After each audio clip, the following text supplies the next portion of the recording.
অপেক্ষা শেষ ব্রাজিল ভক্তদের 252 দিন পর অবশেষে জাতীয় দলে ফিরলেন নেইমার জুনিয়র।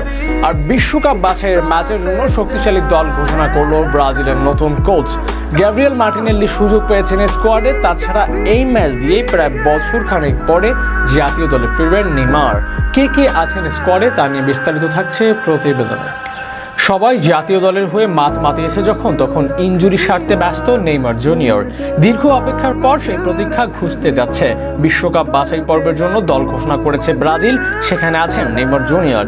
252 দিন পর স্কোয়াডে জায়গাও হয়েছে তার। বিশ্বকাপ বাছাইয়ের দক্ষিণ আমেরিকা পর্বে বলিভিয়া ও পেরুর বিপক্ষে মাঠে নামবে 5বারের বিশ্ব চ্যাম্পিয়নরা। চলতি বছরে 3টি প্রীতি ম্যাচ খেলে ব্রাজিল, কিন্তু চোটের কারণে সবগুলো ম্যাচে অনুপস্থিত ছিলেন নেইমার ছাড়াও ঘোষিত দলে ভিনিসিয়াস, রদ্রিগো, রিচার্লিসন, ক্যাসিমিরো ও অ্যালিসনের মতো সেরা তারকার জায়গা পেয়েছেন। ব্রাজিলের হয়ে অন্তর্বর্তীকালীন কোচ ফার্নান্দো দিনিজের প্রথম দল ঘোষণা ছিল এটি। তিনি বলেন, নেইমার দলের হয়ে মাঠে নামতে মুখিয়ে রয়েছেন। ইতিমধ্যে 3টি ম্যাচ মিস করেছেন তিনি।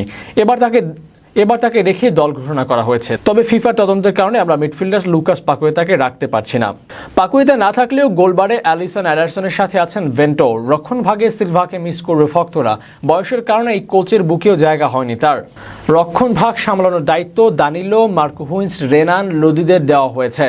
তাছাড়া রজার ইভানেজ, গ্যাব্রিয়েল ম্যাগাহোলস, নিনো, ক্যাসিমিরো, গুইমারেজ ছাড়াও মিডফিল্ডের দায়িত্ব সামলাবেন Andre R Rafael Vega.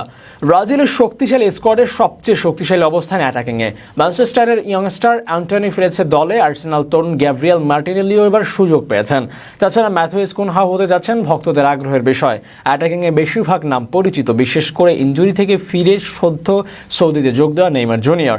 Of ফর্মে কাটানো রিচার্লিসন আর মাদ্রিদের 2 তারকা রদ্রিগো ও ভিনিসিয়াস জুনিয়র। প্রায় সব খেলোয়াড় থাকলেও এবারও আক্ষেপের নাম 3টি। গ্যাব্রিয়েল জেসুস জায়গা করতে পারেননি নতুন কোচের দলে। তাছাড়া সবচেয়ে হতভাগ্য নিজেকে ভাবতেই পারেন রাফিনহা। রিচার্ডের বাজে ফর্মের সময় সুযোগ পেলেও দুর্দান্ত ফর্মে থাকা রাফিনহার সুযোগ হয়নি স্কোয়াডে। এদিকে শুধুমাত্র বয়সের দোহাই দিয়ে দলে ডাকা হয়নি থিয়াগো সিলভাকে। আগামী মাস থেকে শুরু হচ্ছে 2026 বিশ্বকাপের জন্য লাতিন আমেরিকা অঞ্চলের বিশ্বকাপ বাছাই পর্ব।